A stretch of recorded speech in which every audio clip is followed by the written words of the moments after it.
సుస్మిత రెండవ భాగం. ఒకటవ భాగంలో సుస్మిత, శ్రీధరం మేనత్త, మేనమామల పిల్లలు, బావమరదళ్ళు ఇద్దరూ ఒకరినొకరు ఇష్టపడతారు. వాళ్ళ తల్లిదండ్రులు కూడా వాళ్లకు పెళ్లి చేయాలని భావిస్తారు. ఇక శ్రీధరం మరో మరదలు మహిజ. ఆమె కట్టు బొట్టు వేషధారణ ఎవరికీ నచ్చదు. కథ కొనసాగుతుంది. మర్నాడు మహిజ తన ఫ్రెండ్ పెళ్లికి వెళ్ళి అట్నుంచి అటే వెళ్ళిపోతానని చెప్పింది. అసలు తను ఇంటికి ఎందుకు వచ్చిందో ఓ మాట మంచి లేనప్పుడు అంది రుక్మిణి చాటుగా సుస్మితతో. సుస్మితకి కూడా మేనత్త మాటలు నిజమనిపించాయి.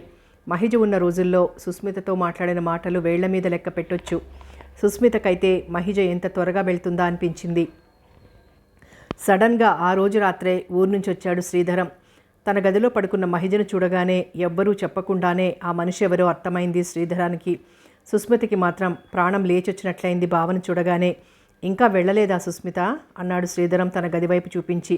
రేపు అంది మెల్లగా సుస్మిత.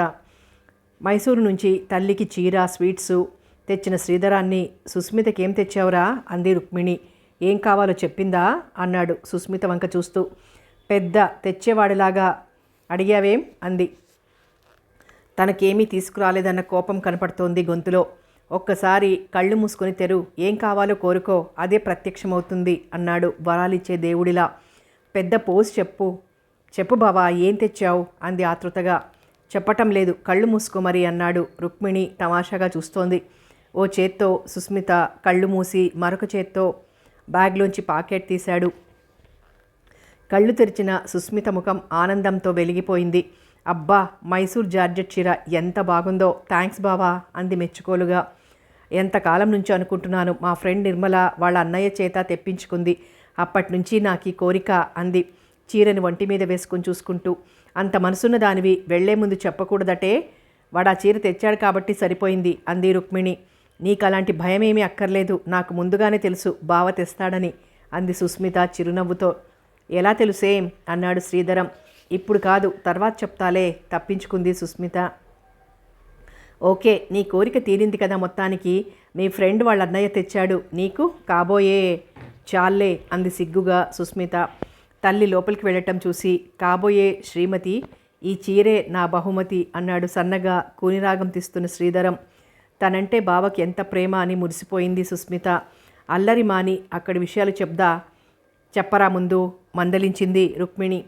ఇన్ని మాటలు వినపడుతున్నా గదిలో పడుకున్న మహిజ బయటికి రాలేదు. ఆమెకు మాటలన్నీ వినపడుతున్నా లేవలేదు. తల్లి చెప్పిన శ్రీధరం ఇతనే కాబోలు అనుకుంది. తల్లి బలవంతంతో తప్పనిసరిగా మహిజను పలకరించాడు శ్రీధరం.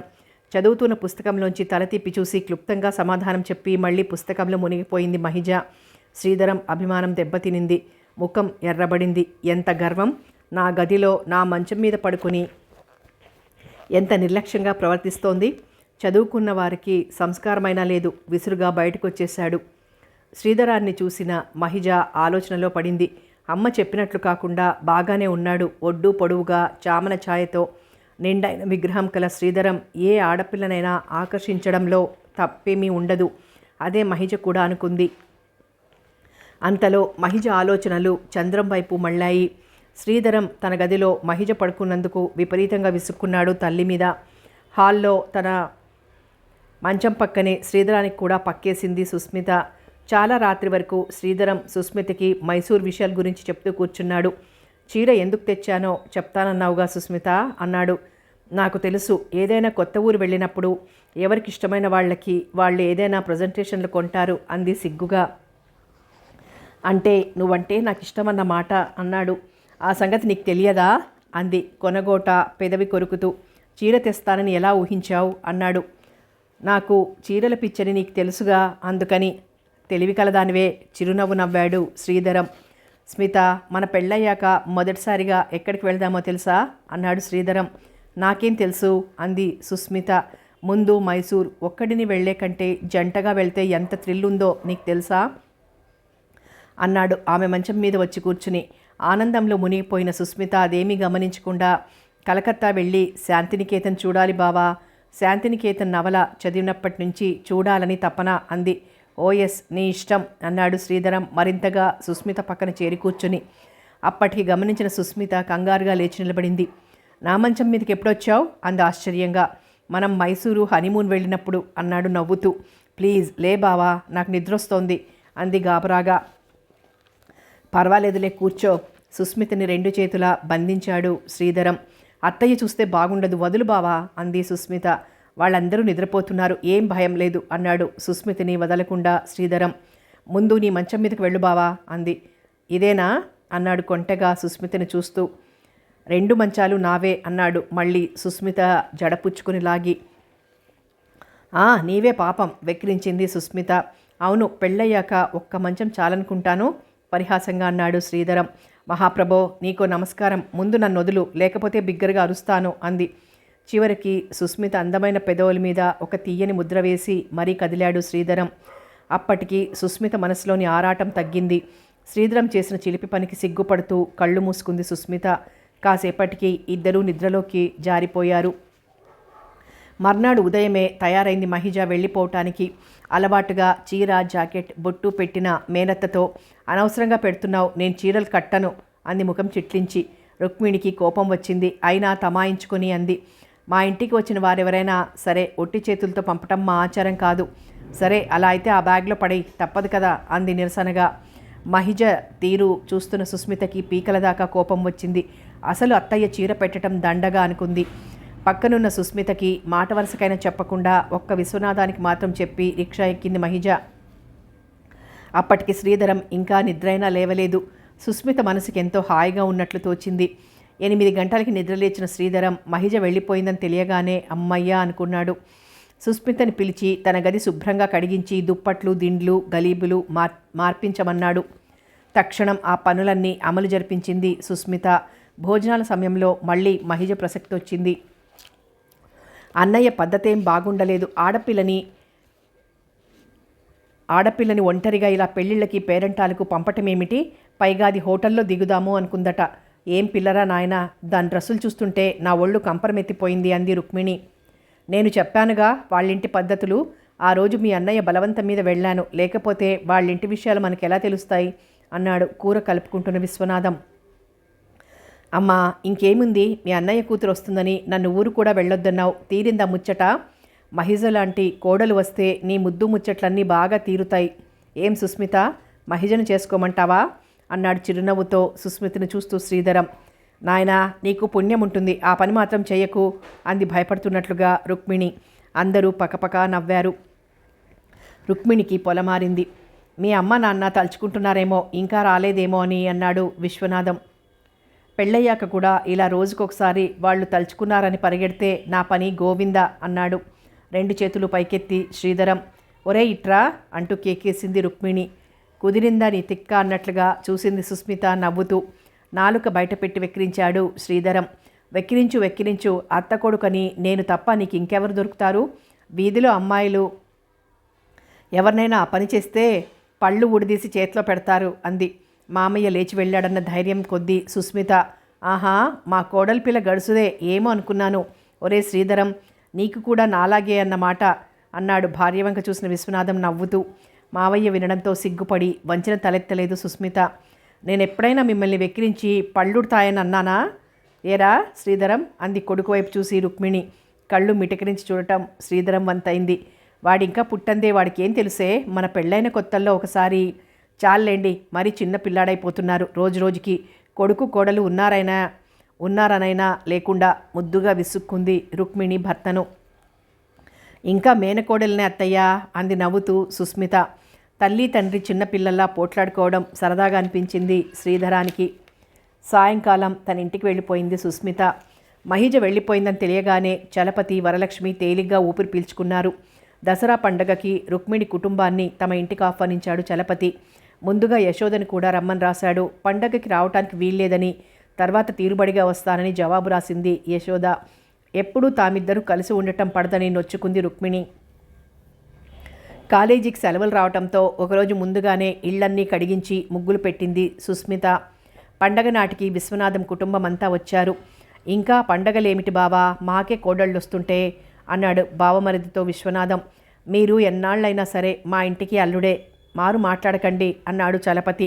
శ్రీధరానికి తలంటిపోయమని చెప్పి తను కూడా మరదలికి సాయం చేయటానికి మడికట్టుకుంది రుక్మిణి. విశ్వనాథం చలపతి మాటల్లో పడ్డారు. తలంటి పోస్తున్న సుస్మితని తెగ ఆటలు పట్టిస్తున్నాడు శ్రీధరం. అమ్మా కళ్ళల్లో పడింది అని అరుస్తూ రుక్మిణి చీరతో కళ్ళు తుడుచుకోబోయాడు. ఏ బావా కొత్త చీర అంది కోపంగా సుస్మిత. రేపు పెళ్ళయ్యాక ఇంకెన్ని చీరలు పాడవుతాయో అన్నాడు ఒళ్ళు రుద్దుకుంటున్న శ్రీధరం. ఏ పిల్ల వీపు రుద్దు అన్నాడు అధికారంగా. నేనేం నీ పెళ్ళాని కాదు, పెద్ద ఆర్డర్స్ వేస్తున్నావు. ఇప్పుడు కాకపోయినా రేపు అవుతావుగా. వీపు రుద్దితే విశ్వాసం ఉండదంటారు బావా అంది వీపు రుద్దుతూనే సుస్మిత. ఉన్నట్లుండి సుస్మితని దగ్గరకు లాక్కున్నాడు శ్రీధరం. ఏయ్ నా కొత్త చీర పాడైపోతుందని అంటున్నా వినకుండా చెంబుడు నీళ్లు ఇద్దరి మీద పడేటట్లుగా పోశాడు శ్రీధరం. గట్టిగా అరిచింది సుస్మిత. ఏమైందే బిగ్గరగా ఒకేసారి అడిగారు రుక్మిణి వరలక్ష్మి వంటగదిలోంచి. ఏం లేదమ్మా, సుస్మిత వేడి నీళ్లలో చేయి పెట్టింది చూసుకోకుండా, అంతకన్నా ఏం కాలేదు అన్నాడు సమాధానంగా శ్రీధరం. వేడి నీళ్ళ చేసింది వెదవ పని. చే అసలు నీకు తలంటిపోయడం నా తప్పు అంది చీర పిండుతూ. నే పొయ్యను, ఇంక నువ్వే పోసుకో అని ఇంట్లోకి పోబోయింది సుస్మిత. తడిసిన చీరలో ఆమె అందాన్ని తనివితీరా చూస్తూ ఏయ్ సుస్మిత కదలకు, నీ అందాన్ని తనివితీరా చూడని అని అలాగే నిలబడిపోయాడు. సిగ్గు లేకపోతే సరి. ముఖం చేతులతో కప్పుకొని లోపలికి పరిగెత్తింది సుస్మిత. బావా మరదళ్ల హాస్యాలతో, వదినా మరదళ్ల కలివిడితో, బావ మరదుల చతురోక్తులతో చలపతి ఇంట్లో దసరా పండగ హాయిగా హుషారుగా గడిచిపోయింది. 3వ రోజు సాయంకాలం వెళ్లే ముందు ఆడపడుచుకి పసుపు రాసి బొట్టు పెట్టి చీర జాకెట్టు వరలక్ష్మి ఇస్తే బావగారికి పంచల చాపిచ్చి నమస్కారం పెట్టాడు చలపతి. శ్రీధరానికి కూడా ప్యాంటు షర్టు ఇచ్చాడు. నాకెందుకు మావయ్యా అన్నాడు సిగ్గుగా శ్రీధరం. పర్వాలేదులేరా, కాబోయే అల్లుడివేగా, తీసుకో బలవంతం చేశాడు చలపతి. తల్లి తండ్రి కూడా బలవంతం చేయటంతో సిగ్గుగానే తీసుకున్నాడు శ్రీధరం. బావుంది, తండ్రి కొడుకులు ఒక్క ఇంటికే అల్లుళ్ళు అంది నవ్వుతూ రుక్మిణి. తను తెచ్చిన light blue colour Mysore georgette చీరలో సుస్మిత అందం అప్సరసలతో పోటీ పడుతోంది. ఆ రూపం శ్రీధరాన్ని నిలవనీయటం లేదు. ఎప్పుడెప్పుడు అందాన్ని తన సొంతం చేసుకుంటానా అని ఉవ్విళ్ళు ఊరుతున్నాడతను. ఆ రోజు నన్నన్నావు కానీ నీ పని బాగాలేదు, లక్కీగా బట్టలు కొట్టేశావు అంది సుస్మిత. నేను కావాలన్నానా, మీ వాళ్లే పెట్టారు, నేను మాత్రం అడిగానా, అత్తయ్య నా మీద ప్రేమ కొద్దీ ఇచ్చింది అంది అలవోకగా సుస్మిత శ్రీధరం వైపు చూస్తూ. అయితే నేను చీర తెచ్చానుగా, మరి నా ప్రేమ కూడా తెలుసుకోండి రాణిగారు అన్నాడు దగ్గరగా వస్తున్న శ్రీధరం.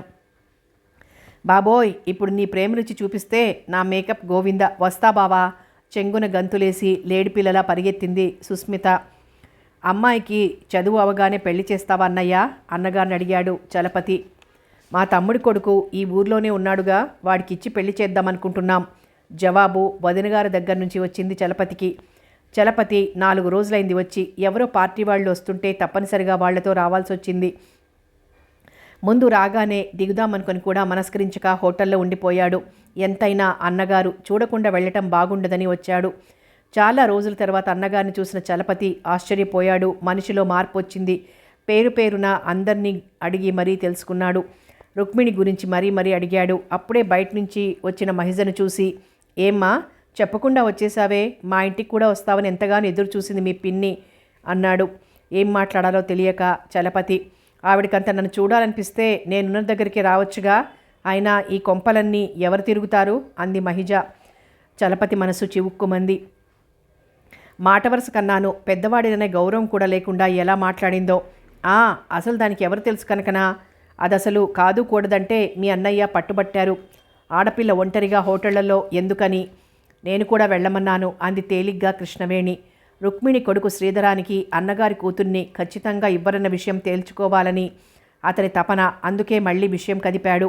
అయితే అమ్మాయికి చదువు పూర్తవగానే పెళ్లి చేస్తావన్నమాట అన్నాడు సాలోచనగా చలపతి. నాకు ఆ సంబంధం ఇష్టం లేదురా చలపతి, రుక్మిణి కొడుక్కివ్వాలని నాకుంది అన్నగారలా అనేసరికి గుండెలు జల్లుమన్నాయి చలపతికి. నాకిష్టం లేదని చెప్తుంటే 10 సార్లు ఆ మాట ఎత్తుతారెందుకు? ఇదిగో మళ్ళీ చెప్తున్నాను, నా కూతురు నా ఇష్టం, నేను ఇష్టపడిన వాడికి ఇవ్వవలసిందే అంది ఖచ్చితంగా కృష్ణవేణి. అబ్బా, ఆ పల్లెటూరి మనుషులంటే మీకంత ఇష్టంగా ఉంటే వాళ్లతోనే ఉండండి, కావాలంటే నా పెళ్ళి నా ఇష్టం, నేను ఇష్టపడిన వాడినే చేసుకుంటాను, డర్టీ న్యూసెన్స్ అంది మహిజ. పల్లెటూరి వాళ్ళని ఎవరిని ఉద్దేశించి అందో అర్థమైంది చలపతికి. పదమమ్మీ పార్టీకి పోదాం, అసలే టైం అయిపోయింది అంది మహిజ. కూతురుతో పాటు ఓ బ్యాగ్ తగిలించుకొని వెళ్తున్న వదినగారిని చూసి ఆశ్చర్యపోయాడు చలపతి. నా కర్మ విసుక్కున్నాడు సదానందం. పరిస్థితి అంతా అర్థమైంది చలపతికి. అన్నగారి మాటలకి ఏమాత్రం విలువ లేదని తెలుసుకున్నాడు. వదిన ఎంత మారిపోయింది, ఎలా ఉండేది, ఎలా తయారైంది. నేత చీరలతో, కాలికి పట్టాలతో పల్లెటూరి వాళ్ళకి ప్రతీకలా ఉండే వదినగారు పట్నం మోజులో పడి విచిత్రంగా అలంకరించుకోవటం చూసిన చలపతి మనసు జుగుప్సతో నిండిపోయింది. కంచే చేను మేస్తుంటే అన్నట్టు తల్లి అలా తయారైతే కూతురిలా ఉండటంలో ఆశ్చర్యమేముంది అనుకున్నాడు. అన్నగారి పరిస్థితికి జాలిపడాలో బాధపడాలో కూడా అర్థం కాలేదు చలపతికి. కానీ ఒక్కటి మాత్రం నిజం, ఆ తల్లి కూతుళ్ళ దగ్గర అన్నయ్య మాట చెల్లదన్న విషయం మాత్రం క్షుణ్ణంగా తెలుసుకున్నాడు. ఫైనల్ ఇయర్ పరీక్షలు దగ్గర పడటంతో శ్రద్ధగా చదువుతోంది సుస్మిత. ఈ మధ్య మేనత్త ఇంటికి వెళ్ళటం తగ్గించింది. కానీ శ్రీధరం వచ్చి రోజు తెలియనివి చెప్పి వెళ్తున్నాడు. ఎంత బ్రిలియంట్ స్టూడెంట్స్కైనా కంగారు కల్పించక మానవు ఈ పరీక్షలు. ఇంచుమించు సుస్మిత పరిస్థితి కూడా అలాగే ఉంది. శ్రీధరం ఆఫీస్కి సెలవు పెట్టి మరీ చదివిస్తున్నాడు కాబోయే భార్యని. మధ్య మధ్య వారి చిలిపి తగవులు మామూలే. శ్రీధరం సాహచర్యంలో పరీక్షలన్నీ బాగానే రాసింది సుస్మిత. ఆఖరి నాడు పేపర్ ఇచ్చి బయటకు వచ్చిన సుస్మిత హాయిగా ఊపిరి పీల్చుకుంది. పరీక్షలు పూర్తవగానే స్టూడెంట్స్ అంతా హుషారుగా ఉన్నారు. కొందరు అప్పుడే ప్రయాణానికి సిద్ధపడుతున్నారు. ఇన్నాళ్ల స్నేహం వదులుకోలేని వారు మనసు నిండా బాధతో మాట్లాడలేక మౌనంగా కళ్ళతో సంభాషించుకుంటున్నారు. ఆడపిల్లలైతే మరీను. వాళ్ళందరికీ దూరంగా కూర్చున్న మహిజ మనసులో చెప్పలేని దిగులు. చంద్రాన్ని ఎలా కలుసుకోవాలన్న ఆరాటం ఆమెది. కాలేజీ రోజుల్లో అయితే తనిష్టం అడిగేవారెవరూ ఉండరు. మరిప్పుడు పరీక్షలు పూర్తయినాయి. ఏ విధంగా చంద్రాన్ని కలుసుకోవాలా అని ఆలోచిస్తోంది. హాయ్ మహిజ, నువ్వు ఇక్కడున్నావా? నీకోసం మీ ఫ్రెండ్స్ అందరినీ అడిగొస్తున్నాను. ఏమిటలా కూర్చున్నావు అన్నాడు తను కూడా కూర్చుంటూ. చంద్రం, నాకు మనసు బాగుండలేదు చంద్రం అంది విషాదంగా. ఏం, పరీక్షలు బాగా రాయలేదా అన్నాడు చనువుగా ఆమె భుజం మీద చెయ్యి వేసి. పరీక్షల సంగతి కాదు, మన విషయం అంది. ఏం, మనకేమైంది, బాగానే ఉన్నాంగా అన్నాడు. అబ్బా అది కాదు చంద్రం, పరీక్షలు పూర్తి అయినాయి కదా, మనం ఎప్పట్లాగా కలుసుకోవటం ఎలాగా అని నా బాధ అంది. దానికి ఇంతగా బాధపడకు డియర్, మనసుంటే మార్గం లేదా? ఎవరో స్నేహితులు ఇళ్ళకని చెప్పి వచ్చేయి, హాయిగా మనం గడపవచ్చు అన్నాడు. అది కాదు చంద్రం, నా మాట పూర్తిగా విను. మా అమ్మకి నన్ను శేషగిరికిచ్చి పెళ్లి చేయాలని కోరిక. నాకేమో నిన్ను చేసుకోవాలని ఉంది. అమ్మకి ఎలా చెప్పటమో అర్థం కావటం లేదు అంది. మహిజ కళ్ళు చెమర్చాయి. నో డియర్, శేషుకి మన విషయాలన్నీ చెప్పేశాను. ఇప్పుడు నన్ను భరిస్తూ నా ఖర్చులకు డబ్బు ఇచ్చేది వాడే. రిజల్ట్స్ రాగానే జాబ్ కూడా చూస్తాను అన్నాడు. ఆ తర్వాత మనిద్దరికి పెళ్లి కూడా జరిపిస్తాడు. వాడు తలుచుకుంటే జరగందంటూ లేదు. నా మాట కాదనడు. నాకు ప్రాణ స్నేహితుడు అన్నాడు చంద్రం. మహిజ మనసు కొంత శాంతించింది. చిన్నగా నవ్వింది. మహిజ ముఖంలో చిరునవ్వు చూసిన చంద్రం మనసుకి కొంత ఊరట కలిగింది. ఈ రోజంతా నువ్వు నా గెస్ట్వి, లే మరి జబ్బ పుచ్చుకొని మహిజను పైకి లేపాడు. ఈ ఒక్కరోజేనా అంది చిలిపిగా మహిజ. ఈ ఒక్కరోజు గెస్ట్వి, తర్వాత లైఫ్ అంతా వైఫ్వి అన్నాడు చంద్రం ప్రేమగా మహిజ కళ్ళల్లో కళ్ళు పెట్టి చూస్తూ. అతను అలా చూడటం మహిజకెంతో సిగ్గనిపించింది. నేరుగా ఇద్దరు చంద్రం రూమ్కొచ్చారు. రూమ్ అంతా పరిశీలనగా చూసింది మహిజ. ఒక చిన్నపాటి రేకు పెట్టే, దండం మీద 2 తువ్వాళ్ళు, చంద్రం విడిచిన బట్టలు 4-5 ఓ మూల కుప్పగా పడేసున్నాయి. కూజ, గ్లాసు మాత్రం ఓ మూల ఉన్నాయి. సింగిల్ కాట్ మీద దుప్పటి మార్చి మహిజను కూర్చోమని చెప్పి తను బయట వరండాలో బట్టలు మార్చుకోవటానికి వెళ్ళాడు చంద్రం. చంద్రం వచ్చేసరికి గదంతా శుభ్రంగా సర్ది ఊడుస్తోంది మహిజ. చూసావా, ఇంటికి రాగానే ఇల్లాలి అలవాట్లొచ్చాయి అన్నాడు చంద్రం చిరునవ్వుతో. సమాధానంగా చిరునవ్వు నవ్వింది మహిజ. 2 ప్లేట్ల నిండా తెచ్చిన స్వీట్స్ అన్నీ ఉంచాడు చంద్రం. మళ్ళీ ఇప్పట్లో కలుసుకోవడం జరగదు కాబట్టి ఆ రోజంతా ఇక్కడే ఉండి భోజనం కూడా తనతో చెయ్యాలని పట్టుబట్టాడు చంద్రం. ఆనందంగా అంగీకరించింది మహిజ. స్వీట్ తింటున్న చంద్రం మహిజకేసి పరీక్షగా చూశాడు. ఎప్పుడు జీన్సు బెల్ బాటమ్స్లో ఉండే మహిజ ఈరోజు చీర కట్టుకోవటంతో మరింత అందంగా కనపడింది చంద్రం కళ్లకు. ఆమె అందం అతనిలో ఏవో కోరికలు కలిగిస్తోంది. చటుక్కున మహిజను తన దగ్గరకు లాక్కున్నాడు. ఊపిరి సల్పనంత బలంగా ఆమెను తన గుండెలకి హత్తుకున్నాడు. ఆమె భుజాల చుట్టూ అతని చేతులు పెనవేసుకున్నాయి. ఏదో ఉద్రేకంలో ఆమె పెదవులు నొక్కి పట్టాడు. మహిజకు ఏదో తన్మయావస్థలో ఉన్నట్లుగా అనిపిస్తోంది. తెలియని ఆమెలోని శక్తి అతనికి లొంగిపోమ్మంటోంది. వారిద్దరి మధ్య జరగరానిది జరిగిపోయింది. పెళ్లి కాకుండానే తొలిసారిగా సంసార జీవితం రుచి చూపించాడు చంద్రం మహిజకు. సెలవుల్లో ఏదో వంకతో మహిజ చంద్రాన్ని కలుసుకుంటూనే ఉంది. మానసిక బంధంతో పాటు శారీరకంగా వారిద్దరూ మరింత చేరువయ్యారు. కూతురికి గొప్పింటి సంబంధం చేసి లక్షలకు వారసురాల్ని చెయ్యాలని కృష్ణవేణమ్మ కలలు కంటూనే ఉంది. మంచి రోజు చూసి మీ అక్కయ్య గారితో చెప్పి ముహూర్తాలు పెట్టుకుందామండి అంది వరలక్ష్మి. ఏం తొందర కానీ ముందు రిజల్ట్స్ రాని చూద్దాం అన్నాడు చలపతి. భర్త మాట పూర్తి కాకుండానే మళ్ళీ అందుకుంది వరలక్ష్మి. తొందర కాకపోతే ఏమిటండి, వాళ్ళు చనువుగా తిరుగుతుంటే నాకు భయంగా ఉంది సుమా. ఎప్పుడేం జరుగుతుందో చెప్పలేం. వయసు వచ్చిన పిల్లలు. శ్రీధర మన సుస్మితని స్కూటర్ మీద తిప్పటం చూసి చుట్టుపక్కల వాళ్ళందరూ పెళ్ళెప్పుడని నన్ను అడుగుతున్నారు. ఎంతైనా మన పరిధిలో మనం ఉండటం మంచిది. చేతులు కాలాక ఆకులు పట్టుకుని లాభం లేదు. అయినా సిద్ధంగా ఉన్న సంబంధానికి ఒక్క మాట చెప్పి అవుననిపించుకోవటం మంచిది. అది పాస్ అయినా ఒకటే, కాకపోయినా ఒకటే. ఉద్యోగాలు చేయాలా, ఊళ్ళేలా? కుదిరిన సంబంధం ఇన్నాళ్ళు ఉంచుకోవటం మంచిది కాదు. నా మాట విని ఓసారి వెళ్దాం పదండి. ఈ లోపల వాళ్ళిద్దరి మధ్య ఏదైనా జరగరాంది జరిగితే నార్మల్ అలాంటి వాడేం కాదు నా మేనల్లుడు. నా కూతురు సుగుణాల రాసి. ఏదో బావా మరదళ్ళు కాస్త సరదాగా ఉన్నారు. అంత మాత్రానికే ఏవేవో ఊహిస్తున్నావు అన్నాడు చలపతి కొంచెం కోపంగా. అయ్యో రామ, నాకు మాత్రం వాళ్ళు పరాయి వాళ్ళటండి. నేను చెప్పేదొకటి, మీకు అర్థమయ్యేదొకటి. నేనేం వాళ్ళంటే కిట్టక చెప్పటం లేదు. మన పని నిర్వర్తిస్తే మంచిదని చెప్తున్నాను అంది వరలక్ష్మి భర్తకి నచ్చ చెప్తున్నట్లుగా. కొంచెం సేపు తీవ్రంగా ఆలోచించిన చలపతి కూడా భార్య చెప్పింది సబబుగానే తోచింది. సరే, శాంతితో కూడా ఓ మాట చెప్పి అది మన మాట కాదంటుందేమిటండి మీ పిచ్చి. కానీ దానికి మాత్రం ఎప్పుడెప్పుడా అనలేదు అంది వరలక్ష్మి భర్త ఒప్పుకున్న ఆనందంలో. దానికా నీకా అన్నాడు చలపతి పరిహాసంగా. చాలండి సరసాలు ముసిముసిగా నవ్వుకుంది వరలక్ష్మి. వరలక్ష్మికి కంగారెక్కువ. పీటల మీద పెళ్ళిళ్ళే చెడిపోతున్న ఈ రోజుల్లో ఎంత కావలసిన వారైనా అనుకున్నప్పుడు ఆచరణలో పెట్టాలని పక్కింటి బామ్మగారి సలహాతో ఆ కంగారు మరింత ఎక్కువై భర్తను పోరటం మొదలుపెట్టింది. పెళ్ళి ఎలా చేయాలో, ఎవరిని పిలవాలో ముందుగానే ఆలోచించటం అవసరమనుకుంది. ఆడపిల్ల తల్లిగా ఆమె తాపత్రయం ఆమెది. ఆ సందర్భంలోనే సుస్మిత పరీక్ష పాసైందనే వార్త ఆ ఇంటి సభ్యులకి మరింత ఆనందం కలిగించింది. మేనత్తకి శుభవార్త చెప్పడానికి బయలుదేరిన సుస్మిత చేత అప్పటికప్పుడు లడ్డూలు చేసి మరీ పంపింది ఆడపడుచుకి వరలక్ష్మి. శుభవార్త చెప్పడానికి ఉత్సాహంగా వచ్చింది సుస్మిత. అప్పుడే ఆఫీస్ నుంచి వచ్చిన శ్రీధరం అమ్మా శుభవార్త అన్నాడు. ఆయ్ బుడంకాయ మరదలా, నువ్వెప్పుడొచ్చావు అన్నాడు సుస్మితని. ఇప్పుడే కొంగబావా అంది తడుముకోకుండా సుస్మిత. ఏమిటి, నేను కొంగనా అన్నాడు శ్రీధరం. మరి నేను బుడంకాయనా అంది సుస్మిత. నీ హైట్ ఎంతేమిటి అన్నాడు. ఏమిట్రా శుభవార్త అంటూ వచ్చావు అంది రుక్మిణి.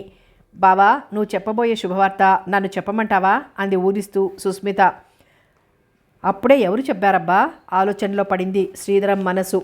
ముందు ఈ లడ్డూ తినరా, నువ్వు చెప్పబోయే శుభవార్త మాకు తెలుసు గాని అని కొడుకు చేతికి లడ్డూ ఇచ్చింది రుక్మిణి. బావా, నీ శుభవార్త చెప్పనా అంది చిరునవ్వుతో సుస్మిత. కానీ చెప్పు అన్నాడు నీరసంగా శ్రీధరం. చెప్తున్నాను కాచుకో, నేను BA క్లాస్లో పాస్ అయ్యాను. అదేగా నువ్వు చెప్పబోయే వార్త అంది ఆనందంగా. కాదు, టకీమని లేచి నిలబడ్డాడు శ్రీధరం.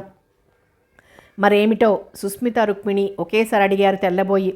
పప్పులో కాలేసావు, చెప్తున్నాను కాచుకో. చెప్పు బావా అంది ఆతృతగా సుస్మిత. చెప్పేస్తున్నాను. అబ్బా చెప్పమంటుంటే గారంగా అంది సుస్మిత. ఒరేయ్, ప్రాణాలు తీయక ముందా వార్త చెప్పు విసుగ్గా అంది రుక్మిణి. నాకు ప్రమోషన్ వచ్చిందమ్మా అన్నాడు ఆనందంగా శ్రీధరం. రుక్మిణి సంతోషం మరింత పెరిగింది. ఇంతలో మరో లడ్డూ తెచ్చి శ్రీధరం నోట్లో కుక్కింది సుస్మిత. కంగ్రాచ్యులేషన్స్ చెప్తూ దానిలో సగం సుస్మితకిచ్చాడు శ్రీధరం. రుక్మిణి మనసుకి ఆనందం పట్టలేకుండా ఉంది. భర్త రాగానే 2 శుభవార్తలు చెవిన వేసింది. కొడుకు ఉన్నతికి ఎంతో గర్వించాడు విశ్వనాథం. తన బావకి ఆఫీసర్గా ప్రమోషన్ వచ్చినందుకు ఎక్కువగా గర్వపడింది సుస్మిత. మర్నాడు చక్కటి న్యూ మోడల్ రిస్ట్ వాచ్ కొని సుస్మితకి ప్రజెంట్ చేశాడు శ్రీధరం. ఇప్పుడు ఇవన్నీ ఎందుకయ్యా, ఆఫీసర్ అయ్యావు, మాకదే చాలు. మా సుస్మిత అదృష్టవంతురాలు అంది సంతోషంగా వరలక్ష్మి. ఏరాల్లుడు పెద్ద పోస్ట్ ఇచ్చారు కదా, ట్రాన్స్ఫర్స్ ఉండవు కదా అన్నాడు చలపతి. ఏమో మామయ్య, చెప్పలేం. ఉంచితే ఉంచవచ్చు, లేకపోతే ట్రాన్స్ఫర్ చేయొచ్చు. ఇంకా ఏ విషయం తెలియదు అన్నాడు శ్రీధరం. పోనీలే, చిన్నతనంలోనే పెద్ద పదవికి వచ్చావు, మేనమామల్లా కాకుండా అన్నాడు చలపతి. మీకు మాత్రం ఏం తక్కువ మామయ్య అన్నాడు శ్రీధరం. అంతేలే, మాకు మాత్రం ఏం తక్కువ అన్నాడు చలపతి. ఎందుకు బావా అనవసరంగా వాచి అంది చాటుగా సుస్మిత. పెళ్ళయ్యాక ఎలాగూ కొనాలి కదా, అందుకని ముందుగానే ఒక్కొక్కటి కొంటున్నాను. పెళ్ళయ్యాక లిస్టు పెరిగితే ప్రమాదం ఎలాగూ తప్పదు, అందుకని ముందుగానే జాగ్రత్త పడుతున్నాను అన్నాడు శ్రీధరం. కూతురి అదృష్టానికి మురిసిపోయారు చలపతి, వరలక్ష్మి. మహిజకేదో అనుమానంగా ఉంది. అదే మాట చంద్రంతో చెప్పింది. త్వరలోనే ఉద్యోగం వచ్చేటట్లుగా ఉందని, అందాక ఆ విషయం ఎవరికీ చెప్పవద్దని మరీ మరీ చెప్పాడు చంద్రం. మహిజకు మనసంతా ఆందోళనగా ఉంది. చంద్రానికి ఉద్యోగం వచ్చేటట్లు చెయ్యమని దేవుణ్ణి ప్రార్థించింది. రెండవసారి మహిజను కలుసుకున్న చంద్రం ఉద్యోగం వచ్చినట్లేనని చెప్పి రాగానే పెళ్లి చేసుకుందామని చెప్పి మహిజకు ధైర్యం చెప్పి మరీ వెళ్ళాడు. చంద్రం చెప్పినట్లుగానే ధైర్యంగా ఉంది మహిజ. అనుకున్న ప్రకారం మంచి రోజు చూసి చలపతి, వరలక్ష్మి వచ్చారు. ఆ రోజు సెలవు మూలకంగా విశ్వనాథం, శ్రీధరం కూడా ఇంట్లో ఉన్నారు.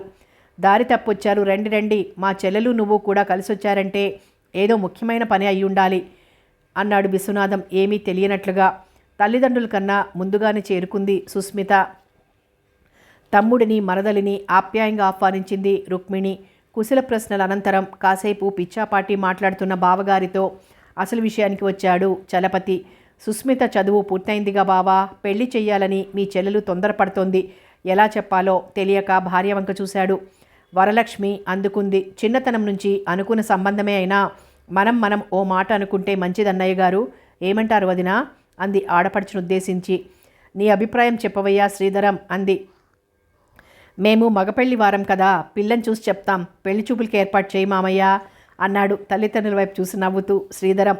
ఒరే శ్రీధరం, మనకే ఖర్చు, మళ్ళీ పెళ్లి చూపులు అంటే, అంతగా కావాలంటే ఓ బుట్టెడు మల్లెపూలు, ఒక అరటిపళ్ళ గెల తీసుకువెళ్ళి పిల్లని చూసిరా అంది నవ్వుతూ రుక్మిణి. అలా అయితే పెళ్లి చూపులు వద్దు బాబోయ్ అన్నాడు కంగారుగా. అతని మాటలకందరూ పక్కున నవ్వారు. సుస్మిత ముఖం సిగ్గుతో ఎర్రబడింది. కొత్తగా అడిగేదేముందిరా తమ్ముడు, సుస్మిత పుట్టినప్పుడే నా కోడలు అన్నాను. అప్పుడు అదే మాట, ఇప్పుడు అదే మాట అంటున్నాను అంది. ఏమంటారు అన్నట్లు భర్త వైపు చూసిన రుక్మిణి. నాదేముంది, నీ ఇష్టమే నా ఇష్టం. సుస్మిత లాంటి పిల్ల అందరికీ కోడలిగా లభిస్తుందేమిటి? మాదేం లేదయ్యా చలపతి, ఆడపెళ్లివారు మీరు ఆలోచించుకుని ముహూర్తం పెట్టించండి, ఆ టైంకి మేము హాజరవుతాం అన్నాడు తనదేం లేదన్నట్లుగా విశ్వనాథం. వరలక్ష్మి మనసుకెంతో ప్రశాంతంగా ఉంది. ముఖం ఆనందంతో వెలిగిపోతోంది. చూసావా, మా అక్కయ్య మాటంటే మాటే అన్నట్లు గర్వంగా చూశాడు భార్య వంక చలపతి. శ్రీధరానికి కాసేపు సుస్మితని ఏడిపించాలని కోరిక కలిగింది. సుస్మిత బాగానే ఉంటుందనుకో మామయ్య, కాకపోతే కాస్త పొట్టి అన్నాడు సుస్మితకి కన్నుగీటుతూ. అయితే అంతే, సుస్మితకి పౌరుషం పొడుచుకొచ్చింది. నువ్వెంత పొడుగేమిటి అంది విసురుగా యువతలకొచ్చి. నీకన్నా పొడిగేలే, అయినా అన్నావుగా నువ్వు కొంగబావా అని, మరి నువ్వు నన్ను ఎందుకనాలి బుడంకాయ మరదలా అని? ఏదో మామయ్య కూతురువి కదా అని చనువు కొద్దీ అన్నాను. నేను అంతే, మేనత్త కొడుకు అని సరదాగా అన్నాను. అలాగా, అవును. మహాతల్లి నీకో నమస్కారం. మామయ్య, నీ కూతురితో నేను వేగలేను. ఏయ్, మామయ్య కూతురు అయితే పొట్టి మరదల, పెళ్ళయ్యాక మీ ఆడవాళ్ళు ఎలాగూ భర్తల్ని ఏడిపిస్తారు కనుక ముందు ప్రయోగానికి నాలాంటి అర్భకుడైన అత్త కొడుకుల్ని సృష్టిస్తాడు ఆ సృష్టికర్త, తెలుసా అన్నాడు. ఏ పురాణంలో చెప్పారు బావా అంది గోముగా సుస్మిత. వయసు పురాణంలో చెప్పారు, నీకు తెలియదులే అన్నాడు. వీరిద్దరి సంభాషణ పెద్దలు నలుగురికి హుషారుగా ఉంది. అయితే నన్ను పెళ్లి చేసుకోమాకు అంది బెట్టుగా సుస్మిత. ఇప్పుడు ఎవరు చేసుకుంటున్నారు కనుక? జాగ్రత్తగా విను సుస్మిత, నాకు పెళ్ళి కుదిరిపోయింది. ఆ పిల్ల క్వాలిఫికేషన్స్ చెప్తా విను అని. A-F క్వాలిఫికేషన్స్ అవేమిటో ఎప్పుడు వినలేదు, డీటెయిల్గా చెప్పు బావా అంది సుస్మిత. ఏం చెప్తాడోనని నలుగురు ఎదురు చూస్తున్నారు. A attraction, B beauty, C colour, D dowry, E affection, F fair. ఇవి నాకు కావాల్సిన క్వాలిఫికేషన్స్. అందుకని ఇవన్నీ ఉన్న మామయ్య కూతురు చిరంజీవి బుడంకాయ సుస్మితని నేను భార్యగా అంగీకరించానని తెలియజేస్తున్నాను అన్నాడు సుస్మితని చూసి పకపక నవ్వుతూ. డౌరీ లేదుగా బావా, మరి అది కూడా చెప్పావే అంది వస్తున్న నవ్వు ఆపుకుంటూ. పరిస్థితిని బట్టి డౌరీ క్యాన్సిల్ చేయడమైనది అన్నాడు శ్రీధరం. సుస్మిత లోపలికి వెళ్ళిపోయింది. కొడుకు చెప్పిన వాటికి ముక్కున వేలేసుకున్నారు రుక్మిణి, విశ్వనాథం. అల్లుడి తెలివితేటలకి ఎంతో గర్వించారు చలపతి, వరలక్ష్మి. మంచి రోజు చూసి తాంబూలాలు పుచ్చుకునేందుకు నిర్ణయించారు. ఇంతకీ ఈ మాటలన్నీ ఎక్కడివిరా అన్నాడు విశ్వనాథం. వయసులో పురాణంలో చెప్పారు నాన్న అన్నాడు నవ్వుతూ శ్రీధరం. అయితే మాది ముసలి పురాణమా అన్నాడు చలపతి. అంతేగా మరి అన్నాడు శ్రీధరం. అందరూ గొల్లున నవ్వారు. మహిజకు 10 రోజుల నుంచి ఆరోగ్యం బాగుండక మంచం దిగటం లేదు. పరీక్ష పాసైన ఉత్సాహం కనపడటం లేదు మనిషిలో. మనసంతా చంద్రం చుట్టూ తిరుగుతోంది. ఇంటర్వ్యూకి వెళ్ళిన చంద్రం మళ్ళీ కనబడకపోవటానికి కారణమేమిటి? 1-2 సార్లు బలవంతం చేసినా వినకుండా చివరికి తల్లి పట్టుదల మీద డాక్టర్ దగ్గరికి వెళ్ళక తప్పలేదు మహిజకు. డాక్టర్ చెప్పిన మాటలు విన్న కృష్ణవేణి స్థాణువులా అయిపోయింది. సదానందం సంగతి చెప్పనలవి కాదు. కృష్ణవేణికి మనసు మండిపోతోంది. శేషగిరితో పరిచయం పెంచుకోమని తను చెప్తే కూతురిలా కాలు జారిందన్న సంగతి ఆమెను నిలువెల్లా కాల్చేస్తోంది. ఆవేశంలో కూతురిని కొట్టబోయింది. ఎప్పుడు తల్లి ప్రేమను స్వేచ్ఛను ఆసరాగా తీసుకుని తండ్రిని విసిరి కొట్టే మహిజకు ఆ పరిస్థితిలో తండ్రే దగ్గరయ్యాడు. శేషగిరితో పెళ్లి జరిపిద్దామని భార్యను ఓదార్చాడు. సదానందం కూతురి పతనానికి కారణం శేషగిరి కాదని పేదవాడైన చంద్రమని తెలిసినప్పుడు కృష్ణవేణి మళ్ళీ కనకదుర్గమ్మ అవతారం దాల్చింది. ఆ ఆవేశంలో మహిజను చంపటానికి కూడా వెనుకాడలేదు. విషయం అడ్డం తిరగడంతో సదానందానికి పూర్వపు తెలివితేటలొచ్చాయి. భార్యని శాంతపరిచి కూతురు దగ్గర నుండి విషయం తెలుసుకుని అతనితోనే వివాహం జరిపిద్దామని చెప్పాడు. ససేమిరా వీల్లేదంది కృష్ణవేణి. సదానందానికి చిర్రెత్తుకొచ్చింది. స్వేచ్ఛ అని నువ్వు దాన్ని నెత్తినెక్కించుకున్నావు. అదిప్పుడు ఇలా తయారైంది. ఆడపెత్తనం చేసి నన్నొక విధవ కింద చూశావు. నన్ను మాట్లాడనిచ్చావు కాదు. నా నోరు మెదిపితే చాలు చేతకాని వాడిలా తయారు చేశావు. రుక్మిణి కొడుక్కిద్దామంటే ముష్టి సంబంధం అన్నావు. ఇప్పుడు నీ పరువు నా పరువు ఏమవుతుందో చూడు. ఈ విషయం బయటికి పొక్కిందంటే దాన్ని జీవితంలో ఎవ్వరూ చేసుకోరు.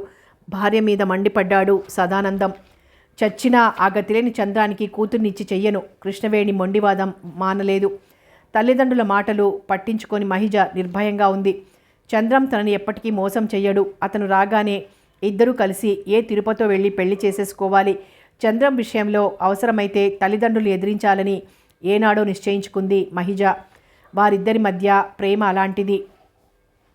తాంబూలాల రోజు దగ్గరవుతున్న కొద్దీ వరలక్ష్మి హడావిడి చెప్పనక్కర్లేకుండా ఉంది. ముందుగానే ఇంటికి సున్నాలు కొట్టించింది భర్తతో చెప్పి. కట్నం ఎలాగూ లేదు కదా అని దాని ద్వారా లాంఛనాలు ఘనంగా జరపాలని నిశ్చయించుకున్నారు భార్యాభర్తలు. రుక్మిణికి పట్టుచీర, విశ్వనాథానికి జరీ పంచెలు కొన్నాడు. కావలసిన సూట్ తీసుకోమని ముందుగానే శ్రీధరానికి డబ్బిచ్చాడు చలపతి. ముందుగానే అన్నగారిని రమ్మని రాశాడు. కానీ అతని దగ్గర నుంచి ఏ విధమైన జవాబు రాలేదు. అన్నగారి ధోరణి తెలిసిందే అవడంతో అట్టే బాధపడలేదు చలపతి. యశోద రాదని తెలిసిన ఆనవాయితీగా ముందు తెలియచేశాడు. ఆ రోజుకి తను పనిచేసే ప్లీడర్ గారిని 4-5 పెద్దల్ని ఆహ్వానించాడు చలపతి. మొట్టమొదటిసారిగా చేసే పెళ్లి ఘనంగా చెయ్యాలని ఆ దంపతుల తాపత్రయం. సుస్మిత మనసు ఆకాశంలో విహరిస్తోంది. తన అదృష్టానికి తనే మురిసిపోతోంది. రుక్మిణి, విశ్వనాథం కూడా చలపతి దంపతులకు బట్టలు తీసుకున్నారు. మళ్ళీ నేను కొంటే బాగుండలేదని వంకలు పెడతావు, నువ్వు వెళ్ళి తెచ్చుకో తల్లి అంది రుక్మిణి సుస్మితకి డబ్బిస్తూ. సుస్మిత, శ్రీధరం కలిసి బజార్కి బయలుదేరారు. స్కూటర్ని శ్రీధరం, రిక్షా అని సుస్మిత కాసేపు వాదులాడుకున్నారు. ఏం ఇన్నాళ్ళు రాలేదేమిటి అన్నాడు శ్రీధరం. అబ్బా నాకు సిగ్గేస్తుంది బాబు, మునుపట్ల రావాలంటే అంది సిగ్గుగా సుస్మిత. ఇంకా పెళ్లి కాకుండానే సిగ్గా? ఏది ఎక్కడుంది చూడని అన్నాడు శ్రీధరం నవ్వుతూ. ఉండు బావా, అందుకే నీతో రావాలంటే చాలా ఇష్టం కదూ అన్నాడు చిలిపి చూపులు చూస్తూ శ్రీధరం. ఆ చూపు సుస్మిత మనసులో జల్లుమంది. మరే అంది. చివరికి ఇద్దరూ కలిసి రిక్షాలో బయలుదేరారు. ఎన్నో చీరలు చూసింది సుస్మిత. ఒకరికి నచ్చినవి మరొకళ్ళకి నచ్చటం లేదు. చివరికి ఇద్దరికీ ఇష్టమైన చీర అంతా జరీబూటా చేయబడి అంచు దగ్గర హంసల బారున్న తెల్లని బెనారస్ చీర తీసుకున్నారు. శ్రీధరం సూట్ మాత్రం తొందరగానే కుదిరింది. షాపు బయటకు వచ్చిన సుస్మితని హోటల్కి వెళ్దామన్నాడు శ్రీధరం. ముందు వద్దన్నా అతని బలవంతం మీద బయలుదేరక తప్పలేదు సుస్మితకి. చీకటి పడుతుందేమో, బజారంతా రద్దీగా ఉంది. లైట్ల వెలుగులో కొట్లన్నీ కళకళలాడుతున్నాయి. గుట్టలుగా పోసిన మల్లెలు పోటీగా అమ్ముతున్నారు. ₹1 పెట్టి 5 మూరల పువ్వులు కొని సుస్మితకిచ్చాడు శ్రీధరం. పూలవాడికి డబ్బులిస్తున్న శ్రీధరం దృష్టి సడన్గా ఎదురుగా ఉన్న వాల్పోస్టర్ మీద నిలిచిపోయింది. అదొక ఫుల్ రొమాంటిక్ పిక్చర్. భుజాన తట్టి, స్మిత ఆ పిక్చర్కి పోదాం అన్నాడు ఆనందంగా. సిగ్గులేదు, ఎవరైనా చూస్తే ఏమైనా ఉందా? ఏమవుతుందేమిటి? ఏమీ కాదు. మా నాన్నకు తెలిసిందంటే కాబోయే మొగుడు పెళ్ళాలమేగా, కాబోయే గాని అవలేదుగా ఇంకా. అయినా బావా, ఆ పిక్చర్లో ఏమీ ఉండదు, నీ పిచ్చి గాని అంది నవ్వుతూ సుస్మిత. ప్రతి దానికి అడ్డం చెప్తావేమిటి స్మిత అన్నాడు శ్రీధరం. ఇన్నాళ్ళు స్కూటర్ మీద తిరిగాను కానీ ఎప్పుడూ సినిమాలకు మాత్రం వెళ్ళలేదు. అనవసరంగా పెద్దవాళ్ల చేత చెప్పించుకోవటం ఎందుకు? 4 రోజులు ఓపిక పట్టావంటే ఆ తర్వాత నీ ఇష్టం, ఎక్కడికి రమ్మన్నా అడ్డు చెప్పను అంది సుస్మిత. పెళ్ళైతే ఏం హుషారు, పెళ్లి కాకుండా చూస్తేనే అందులో ఉంది మజా అన్నాడు శ్రీధరం పట్టుదలగా. బావా, ప్రస్తుతం నీకు మజా కావాలి అంతేగా అంది సుస్మిత ఓ నిశ్చయానికి వచ్చి. అవునన్నాడు శ్రీధరం. సుస్మిత ఒప్పుకుందన్న ఆనందంతో ఇద్దరూ నడక సాగించారు. ముందుగా సుస్మిత ఎదురుగా ఉన్న కూల్ డ్రింక్ షాప్లో కడుగు పెట్టింది. 2 మజా డ్రింక్స్ తెమ్మని ఆర్డర్ ఇచ్చింది. ఇదిగో బావా, నువ్వు కావాలన్న మజా అంది బాటిల్ శ్రీధరానికి ఇస్తూ. శ్రీధరం ముఖం ఎర్రబడింది. చివాళ్ళ లేచి బయటకు నడిచాడు. మౌనంగా నడుస్తున్న శ్రీధరాన్ని కోపం వచ్చిందా బావా అంది మెల్లగా సుస్మిత. కోపం ఎందుకు అన్నాడు ముభావంగా శ్రీధరం. శ్రీధరం మనసు నొచ్చుకున్నట్లుగా గ్రహించింది సుస్మిత. సరే బావా, రేపు సాయంకాలం మా ఇంటికి వచ్చి నాన్నను అడుగు, నీ ఇష్ట ప్రకారం వెళ్దాం అంది సుస్మిత. చంపావు మీ నాన్ననా? సరే అడుగుతాలే అన్నాడు ధీమాగా. నిజానికి సుస్మిత శ్రీధరం ఏమడిగినా వెంటనే ఒప్పుకుంటుంది, కానీ కొన్ని సమయాల్లో కొంత ఆలోచిస్తుంది. మళ్ళీ వాతావరణం మారి ఇద్దరు హుషారుగా కబుర్లు చెప్పుకుంటూ ఇల్లు చేరారు. మర్నాడు సాయంకాలం శ్రీధరానికి మాట ఇచ్చిన సుస్మిత ముందుగానే తయారై కూర్చుంది. లైట్ గ్రీన్ కోటా శారీ, అదే కలర్ బ్లౌజు, తలనిండుగా జాజి పువ్వులతో అందంగా తయారైన సుస్మిత 5 నిమిషాలకు ఒకసారి బయటికి వెళ్ళి చూసొస్తోంది. నిరీక్షణతో ఆమె మనసు విసుగ్గా ఉంది. పావు తక్కువ 6 అవుతుండగా తెల్లటి టెరికాట్ ప్యాంటు, టక్ చేసిన వైట్ షర్ట్తో ట్రిమ్గా తయారైన శ్రీధరం బూట్లు టకటకలాడించుకుంటూ రాగానే ముందుగా ఎదురైన సుస్మితను చూసి తృప్తిపడ్డాడు రెడీగా ఉన్నందుకు. చలపతితో మాట్లాడుతున్న శ్రీధరం ఎప్పుడు బయటకు వెళ్దామా అని తొందరపడుతున్నాడు. వరలక్ష్మి వద్దన్నా వినకుండా కాఫీ ఇచ్చింది. అసలు విషయం ఎలాగో బయటపెట్టాడు శ్రీధరం. ఏ సినిమాకి వెళ్ళాలనుకుంటున్నారా అన్నాడు సావకాశంగా చలపతి. సీతారామ కళ్యాణం మామయ్య బుద్ధిగా సమాధానం చెప్పాడు శ్రీధరం. ఇప్పుడు ఎందుకురా, ఏకంగా మీ కళ్యాణం అయ్యాక వెళ్ళకూడదు అన్నాడు. ఆ సినిమా ఈ రోజుతో ఆఖరు మామయ్య అన్నాడు కంగారుగా. మణి ఇలారా అని చిన్న కూతుర్ని పిలిచాడు చలపతి. సీతారామ కళ్యాణం సినిమా చూసావా అన్నాడు. లేదు నాన్న అంది మణి. కొంప ముంచాడు మామయ్య, దీన్ని కూడా పంపుతాడు కాబోలు. ఎలారా దేవుడా అనుకున్నాడు శ్రీధరం. సినిమా ఎప్పుడొచ్చిందే అన్నాడు. 4 రోజులైంది నాన్న, నిన్న పక్కింటి బుజ్జి వాళ్ళు వెళ్ళి టికెట్లు దొరక్క తిరిగొచ్చారు అంది మణి. శ్రీధరం గుండెల్లో బాంబు పేలింది. ఏరా శ్రీధరం, నాకే టోకరా ఇద్దామనుకున్నావేం? నేను అసలే ప్లీడర్ గుమాస్తాని, నా దగ్గర నీ పప్పులు. పెళ్ళైన తర్వాత నీ ఇష్టం, ఇప్పుడు మాత్రం వద్దంటున్నానని ఏమీ అనుకోమాకు అన్నాడు నవ్వుతూ. చలపతలా నవ్వుతుంటే శ్రీధరానికి ఒంటికి కారం రాసుకున్నట్లుగా ఉంది. ముఖం గాలి తీసిన బెలూన్లా తయారైంది. సుస్మిత కూడా నీళ్లు కారిపోయినట్లుగా తయారైంది. ఇంతలో గోవిందో గోవింద గుట్టు కాస్తా గోవింద అన్న పాట వస్తుంటే, ఈ పాట భలే బాగుంటుంది కదూ బావా అన్నాడు రాంబాబు. తన ప్లాన్ ఫలించినందుకు మనసులోనే తిట్టుకున్నాడు శ్రీధరం.